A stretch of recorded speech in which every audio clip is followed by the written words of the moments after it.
We welcome you to Infectious Insights, a case series designed to discuss challenges and offer solutions for difficult-to-treat gram-positive bacterial infections.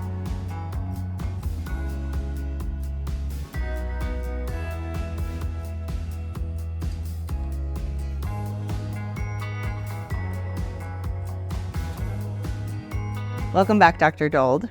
In talking about this case and reviewing it, the patient has an IVC filter that upon ultrasound appeared to be clotted. What challenges does that bring when treating this patient?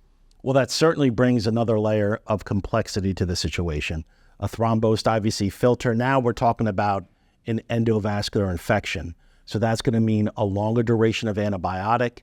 And does the antibiotic have the potential to penetrate biofilm and treat biofilm, which telavancin does?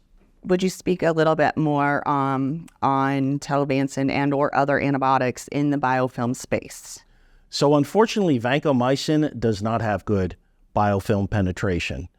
In fact, when we are considering even using vancomycin, we usually have to add an additional agent like rifampin to make it successful. So that's why something like telavancin in this case is an excellent choice. How long would you treat a patient in this setting? So endovascular infection, we're usually thinking weeks at a time. I would probably say a minimum of 4 weeks after the last blood culture has been sterilized. But you have to also realize that most of this is going to occur in the outpatient setting. So what do you want? Well, you want convenience, you want to have safety, and you certainly want to have efficacy, which telavancin provides all three. So you use telavancin in your outpatient home infusions or outpatient infusion centers? Yes, we do use telavancin. It's only once a day.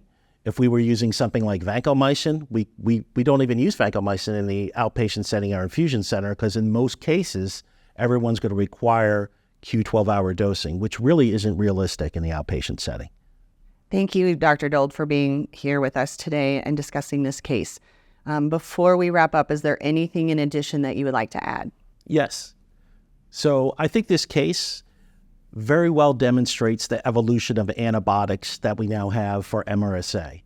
Telavancin has safety and efficacy that we've seen through the medical literature. And the other thing, which we haven't talked about enough, is the convenience. There's no therapeutic drug monitoring. There is compatibility with the elastomeric pumps, and it's only an hour infusion. So it's really my preferred option in our practice. Thank you, Dr. Dold. Thank you for viewing this video.